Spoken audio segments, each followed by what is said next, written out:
Entendes o que estás lendo? O podcast que te leva através das páginas da Bíblia. Livro por livro. Capítulo por capítulo.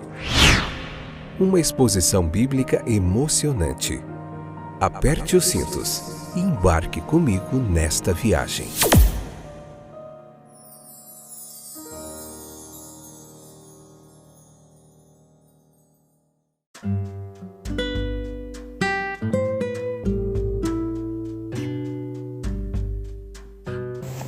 Olá, meus queridos companheiros de viagem através das páginas da Bíblia. Eu sou o Fábio e esse é mais um excepcional episódio do podcast Entendes o que estás lendo. Chegamos no capítulo 5 do livro de Números, episódio número 512 hoje, essa que é a 7ª temporada. Hoje a gente vai focar versículo por versículo desse capítulo. Chegamos numa parte aqui onde tem uma lista daqueles que foram separados, considerados imundos e deveriam ser lançados para fora do arraial, deveriam ficar fora do acampamento, e a gente vai falar bastante sobre isso. Depois vamos fazer uma aplicação prática aqui para os dias de hoje, tá bom? Como a gente entende tudo isso. Como vai vocês? Tudo bem? Os nossos companheiros aí, obrigado pela sua audiência, sua paciência, bastante gente nova chegando aí, Deus abençoe grandemente a sua vida. O que a gente faz aqui é trazer para você muito conhecimento bíblico, teologia bíblica de forma gratuita. Trago para você mais de 20 anos aí que eu tenho ensinado, estudado a palavra de Deus e também uma bagagem aí de muitos comentaristas bíblicos que nós se debruçamos sobre os seus trabalhos para poder contextualizar aqui a nossa interpretação histórico-gramatical do texto, focando aqui bem no texto, fazendo um estudo sequencial, capítulo por capítulo, uma espécie de uma pregação expositiva para você entender mais o texto. Então leia lá o capítulo 5 de Números, com calma, em oração, com o coração em silêncio. Depois vem para cá, respira fundo e vamos juntos tentar entender o que a palavra de Deus tem a nos ensinar, tá bom? Então veja, versículo 2 nos diz que lancem para fora do arraial todo leproso, todo que padece fluxo e todo imundo que tenha se tornado assim por ter tocado em algum morto. Veja só, de acordo com a orientação aqui apresentada, esses 3 tipos de pessoas consideradas imundas deveriam ser postas fora do acampamento. Mas nas 3 passagens que tratam com mais detalhes das diversas profanações, Levítico capítulo 13, Levíticos 15, Números capítulo 19, ele se refere mais especificamente aos leprosos, que tinham de ser expulsos do acampamento. Levítico capítulo 13, versículo 46. De acordo com Levítico 13, uma pessoa não era expulsa do acampamento até que se comprovasse que tinha um caso verdadeiro e permanente de lepra. Aqui a gente leva em consideração a ideia que eles tinham, questionada por muitos hoje, pela ciência de certa forma em muitos lugares, de que a lepra seria estritamente contagiosa. Alguns questionam essa ideia. Então era também um caso de exclusão por questões sanitárias e de saúde, dentro do que eles entendiam. Quanto àquele que padecia de fluxo, a gente também entende, quando nós lemos aqui e compreendemos a situação cultural, nós compreendemos qual era o contexto que Jesus encontra. Essas pessoas eram totalmente excluídas, leprosos, pessoas com fluxo de sangue. E aí quando Jesus se encontra com a mulher do fluxo de sangue, quando Jesus toca no leproso, a gente entende melhor como o povo se espantava, como o povo se assustava. Mas como pode ele tocar nessas pessoas excluídas, essas pessoas imundas, né? Eles se incomodavam com isso, mas Jesus vem trazer uma nova revelação, uma nova aliança, né? Jesus vem trazer uma nova ideia a respeito dos considerados excluídos, que eles não deveriam ser somente expulsos, mas deveriam ser abraçados, curados, acolhidos. Então veja que em Números capítulo 5, versículo 2, pode igualmente parecer estar se referindo a um fluxo permanente e crônico, especificamente, exigindo expulsão do acampamento. Então ali, depois isso vai continuar na história de Israel, permanecendo por séculos e séculos. Inclusive essas pessoas, como muitos outros, os escribas, os rabinos, eles foram aumentando essas listas dos que não podiam entrar no templo. Então veja que esse tipo de chamada imundícia não exigia normalmente expulsão do acampamento, mas de acordo com 19:20, se o imundo deixasse de se purificar devidamente, devia ser desligado da congregação. Resumindo aqui, os 3 tipos de imundícia aqui mencionados referem-se a casos extremos, nos quais a expulsão do acampamento era o único caminho que eles achavam possível para preservar a pureza cerimonial do acampamento. No capítulo 5, versículos 5 ao 10, a gente vê umas notas aqui sobre ofensas e os honorários sacerdotais, como que acontecia a compensação. O hebraico reishen aqui, culpa, é a palavra-chave dessa passagem. O termo é a expressão de uma ofensa pela qual se podia fazer uma restituição. Estes pecados, eles são contra homens em contraste com pecados cometidos contra Deus somente.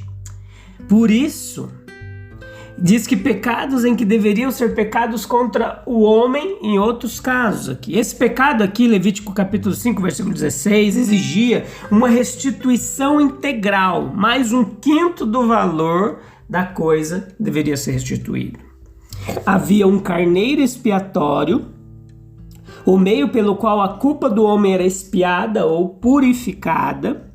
Consequentemente, a ira de Deus contra o pecador, ela era aplacada, ou seja, se tornava favorável. Em Levítico 5,16, este carneiro foi chamado de o carneiro da oferta pela culpa, que destaca a ofensa cometida pelo homem. Tudo isso traz um simbolismo a respeito da pessoa de Jesus também. Se a pessoa a ser compensada já tivesse falecido e não tivesse nenhum parente remidor, Goel, lá como aconteceu na história de Ruth e Boaz, um parente remidor, para receber a sua recompensa, então essa reverteria para o sacerdote. Os versículos 9 e 10 tornam claro que cada sacerdote era o único possuidor do que recebesse desse modo. Levíticos capítulo 10, versículo 12 e 15. Nós vemos aqui também no versículo 11 ao 31 outro caso curioso de como eles lidavam com a questão de um ciúme e uma suspeita de adultério. Quando o marido suspeitava de uma mulher infiel e não havia testemunha, e ela sustentava que era inocente, ela era levada à presença do sacerdote, colocada diante do Senhor. O único que poderia determinar sua inocência ou culpa. O sacerdote, ele devia mandar que ela jurasse sua inocência e se submetia a uma experiência. A pessoa era submetida a uma experiência. Ela bebia uma água amarga, chamada uma água de maldição, que era misturada com o pó do chão do tabernáculo. E a culpa dela seria determinada por meio de certos efeitos que se manifestassem no seu corpo. Se não existissem efeitos indicadores, era inocente, podia retornar a seu marido e dar à luz. A gente não sabia muito bem como que isso acontecia. Mas no Código de Hammurabi tem um exemplo notável de julgamento de uma esposa também. Um livro ali muito antigo de leis de outras nações vizinhas. Veja que nós não devemos imaginar como certos mestres liberais que esse costume entre os hebreus ele retrocede ao mais remoto período de sua história, como alguns acreditavam que isso era um remanescente dos tempos pagãos. Nós não precisamos ir a outro extremo, ignorando o fato de que ao lado de algumas leis bíblicas nós encontramos paralelos na jurisprudência de certos povos semitas da antiguidade, como o Código de Hammurabi. Então vamos lá. Tal como Deus escolheu a prática da circuncisão, já muito disseminada Entre os povos cananeus, egípcios, por exemplo, já praticavam circuncisão também. Mas como ordenança para o seu povo, assim o fato da Torá ela ser divinamente inspirada por Deus, como nós acreditamos, ela não exclui o conhecimento que Moisés tinha a respeito de tudo que acontecia à sua volta, do seu contexto histórico e cultural. Veja, na realidade, até os julgamentos pagãos desse tipo tinham a sua validade, de certa forma, psicológica. O princípio neles latente aqui ainda hoje é usado na detecção moderna de crimes, como o detector de mentiras, por exemplo. Foi usado por muito tempo, não sei se ainda é usado hoje. Veja que os resultados do julgamento aqui prescritos, eles são válidos, perfeitamente válidos, sob a soberana providência do Senhor. Essa lei determinava não um julgamento cujos efeitos fossem incertos como julgamentos de outras nações, mas um juízo divino do qual a culpada ela não podia escapar, pois, segundo a que se acreditava, ela era apontada por Deus como culpada. Deveria acrescentar que nada havia de peculiar nesse pó da terra que ela bebia para produzir qualquer resultado. Uma intervenção sobrenatural ela tinha de ocorrer em qualquer dos casos. Se a mulher de alguém se desviasse, ele fosse infiel, as leis bíblicas elas expressam uma séria condenação para o ato de adultério, em contraste com a atitude das nações vizinhas de Israel, suas práticas imorais, conforme diz o Wright Biblical Archaeology. Ela nos dá essa noção de como os povos vizinhos agiam nessas situações. Muito estranha essa lei, pode parecer para a gente, mas ela ajudava a criar um alto nível de pureza conjugal em Israel, porque criava-se um temor a respeito daquele teste. Levítico capítulo 20, versículo 10. No versículo 15, nos fala da oferta da efa de farinha de cevada. Não deitará azeite, nem sobre ela porá incenso. Então só aqui se ordena a cevada para uma oferta de manjares. Geralmente exigia-se flor de farinha, junto com azeite e incenso. O motivo da diferença parece ser que essa costumeira oferta de manjares aqui, ao contrário dessa, era uma oferta de alegria, geralmente das primícias. A única outra oferta de farinha seca era a oferta pelo pecado do homem pobre, Levítico capítulo 5, versículo 11. Em ambos os casos, a farinha de cevada seca, ela fala de uma circunstância de pecado e humilhação. Era uma oferta memorativa, que trazia a iniquidade à memória. O termo memória explica o propósito de todo esse procedimento fora do comum. Não era para fazer Deus se lembrar, mas para revelar, ou seja, tornar conhecido se havia ou não fundamento naquele ciúme. Quando a gente chega no versículo 17, a gente vê a expressão de uma água santa num vaso de barro. De barro para que pudesse ser quebrado depois da cerimônia. Levítico capítulo 6, versículo 28. A água da bacia era santa. Mas uma vez que tudo no tabernáculo era santo. Versículo 18. A mulher era apresentada perante o Senhor, só o Senhor poderia resolver o mistério. Havia a repetição do versículo 16, a bem da ênfase. Soltava a cabeleira dela. A palavra aqui no original dizia que desamarrava o cabelo e não descobria a cabeça. Como alguém sob suspeita, ela ficava privada desse sinal de dignidade. Seu cabelo era solto. Então no versículo 23, o sacerdote escreverá essas condições no livro. Essa confirmação eventual do uso de pena ou pincel e tinta enquadra-se bem como um povo que viveu durante gerações no Egito, onde o pincel do escriba já estava em uso constante desde há muito tempo, no 3º milênio antes de Cristo. Versículo 24. Fará que a mulher beba, Esse versículo ele antecipa o momento em que a mulher deveria beber aquela água amarga ali, depois do sacerdote receber a oferta, versículo 26. Mas isso porque o ato de beber tinha de estar intimamente associado com o importante detalhe do apagamento. O versículo 23 diz aqui, uma versão mais contemporânea, diz que ele raspava o couro ali, a tinta, o que havia sido escrito. E por meio desse ato, as palavras da maldição eram simbolicamente transferidas para a água amarga. Versículo 27 diz que o seu ventre se inchará e a sua coxa se descairá, ou o seu corpo inchará e a sua coxa se enfraquecerá. Na versão transformadora diz, capítulo 5, versículo 27 de Números, se a mulher tiver se contaminado, sendo infiel a seu marido, a água que traz a maldição lhe causará amargo sofrimento. Seu abdômen inchará, seu útero encolherá e ela se tornará uma maldição entre o seu povo. Todas as mulheres estéreis eram consideradas amaldiçoadas por Deus, ali naquele contexto do Antigo Testamento. Então permanece ainda a dúvida quanto ao seu significado.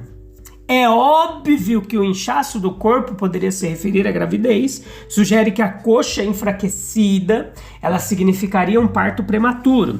Esse capítulo é bem difícil. Então veja que a mesma raiz nepel, queda, que no original traduz-se por nascimento prematuro em Jó 3,16, em Eclesiastes 6,3. Então, dentro dessa concordância bíblica a gente compreende. A palavra coxa ou quadril usada aqui, do mesmo modo como a sede do poder da procriação, em Gênesis capítulo 46, versículo 26, em outras passagens, aqueles que saíram da sua coxa, ou dos quadris, né? Por isso a sua coxa descairá, poderia significar que ela dará luz. Neipal, cair, poderia significar nascer. Então está claro, por causa do uso lá em Isaías capítulo 26, 18 da mesma palavra. Nós poderíamos traduzir essa frase assim, seu corpo inchará e ela dará a luz, ou terá um aborto. E esta mulher se tornará uma maldição no meio do seu povo. A mulher culpada, então, ela não deveria morrer, o que seria injusto, uma vez que o homem culpado permanecia livre. Contudo, os filhos ilegítimos não tinham permissão de se tornarem, segundo eles, um peso para o acampamento por causa da intervenção sobrenatural de Deus em exemplos como este. Veja que não há evidências de que essa lei vigorasse em qualquer outra ocasião fora do período da liderança de Moisés. E também não pode ser transferida literalmente para os nossos dias. Como prova de que uma mulher perder um filho ou ter um aborto sem desejar fazê-lo, seja alguma prova de maldição divina. Esses tipos de erros de interpretação bíblica, exegeses equivocada do texto, já causaram danos demais ao longo da história da igreja. Então esse é o grande perigo. Líderes despreparados normalmente são os grandes culpados de propagar heresias, interpretações sem fundamentos do texto bíblico. Está cheio por aí, cheio mesmo de gente falando bobagem a respeito da Bíblia. Então como que a gente aplica tudo isso aqui? A separação aqui, a exclusão do templo. No Novo Testamento, a exclusão aqui do tabernáculo, que ainda não tinha templo. No Novo Testamento, Paulo também vai citar alguns casos de exclusão. Casos extremos, deve-se tomar muito cuidado, porque cada igreja criou seus regulamentos internos e alguns passaram a excluir pessoas pelas coisas mais bizarras. Por exemplo, a mulher que rapou embaixo do braço, sua axila, ela é excluída de algumas igrejas. O homem que fez a barba, sabe? Umas coisas assim absurdas. A mulher que usou uma calça vai ser excluída da igreja, sabe? Esse tipo de coisa é aberração de interpretação. Então é isso. A gente volta no próximo capítulo, capítulo 6, para a gente continuar meditando no texto bíblico. Esse caso da mulher aqui era um caso bastante específico, não é aplicado hoje, é algo que a gente compreende muito pouco, a gente entende muito pouco como que acontecia esse negócio dela beber água amarga para provar se era infiel ou não, e isso não foi transferido para o Novo Testamento, ficou aqui, tá bom? isso não tem aplicação também nos nossos dias. Ninguém faz esse tipo de coisa supersticiosa. Isso ficou no judaísmo antigo, histórico, mais de 3.000 anos atrás, tá bom? O que a gente precisa entender é como Deus lida conosco hoje. E assim, estudando capítulo por capítulo, a gente vai entender como que o judeu pensava. Aqui no Antigo Testamento, quando a gente olha para a Torá, a gente vê como que eles pensavam, como que eles viviam, como que era a cultura. E aí você entende melhor o Novo Testamento, as passagens de Jesus, tendo um conhecimento panorâmico sobre tudo isso aqui, tá bom? Te encontro no próximo episódio, sem falta, se Deus quiser. Um abraço, até lá. Tchau, tchau.